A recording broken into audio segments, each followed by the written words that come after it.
ఇదేం ఘోరం గోవిందా శ్రీవారి లడ్డులో కొవ్వు నిజం భక్తుల ఇష్టప్రసాదం భారీ కల్తీ తయారీకి నాసి రకం నెయ్యి తిరుమలను వదిలిన వైసీపీ భ్రష్టత్వం తేల్చిన కేంద్రం ల్యాబొరేటరీ నెయ్యి నాణ్యతపైనే తొలి నుంచి అనుమానాలు కర్ణాటక నందిని నెయ్యి అర్ధాంతరంగా నిలిపివేత 5 కంపెనీలకు రివర్స్లో కాంట్రాక్ట్ నాణ్యత రుచి లేవని అప్పటి నుంచే భక్తుల ఫిర్యాదు ఆ కంపెనీల నెయ్యిలో బయటపడ్డ జంతువుల కొవ్వు వ్యవస్థల ప్రక్షాళనను టీడీపీతో మొదలుపెట్టిన చంద్రబాబు నెయ్యి పరీక్షలు భారీగా కల్తీ నిర్ధారణ నందిని పునరుద్ధరణ అంటూ చూస్తాం టీటీడీకి ఇచ్చే నెయ్యిలో చాప నూనె గొడ్డు కొవ్వు పంది కొవ్వు మైదాను కలిపారు కమిషన్లు కకృతిపడే వైసీపీ నేతల అక్రమాలు జగన్ కరుణాకర్ సుబ్బారెడ్డి ధర్మారెడ్డిలో ఉరితీయాలి టీడీపీ అధికార ప్రతినిధి ఆనం వెంకట రమణారెడ్డి ఆ ధ్వజం నేషనల్ డైరీ డెవలప్మెంట్ బోర్డు నివేదికలు విడుదల అంటూ ఒకరిని చూస్తున్నాం. సో మొత్తానికైతే శ్రీవారి లడ్డు ఏది తిరుమల తిరుపతి ప్రసాదం అంటే ఆ లడ్డు అంటే దేశవ్యాప్తంగా ప్రపంచవ్యాప్తంగా చాలామందికి ఆ లడ్డు యొక్క ఏ విధంగా తయారిస్తారు ఇప్పటికి కూడా చాలా పెద్ద ఎత్తున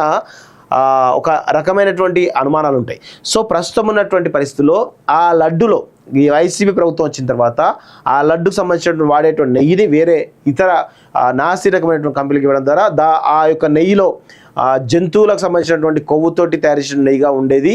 సో దాన్ని ఆ లడ్డులకు వాడిరు కాబట్టి ఈరోజు తిరుమల తిరుపతి యొక్క ప్రతిష్ట మొత్తం కూడా దిగదార్చును దాని పవిత్రత కూడా మొత్తంగా అపవిత్రం చేసిరని చెప్పేసి దాంట్లో చంద్రబాబు నాయుడు మొత్తానికైతే ఆ స్కామ్ను బయటపెట్టినట్టు తెలుస్తోంది. సో దీని వెనకాల పూర్వపరాలు చాలా ఉంటాయి.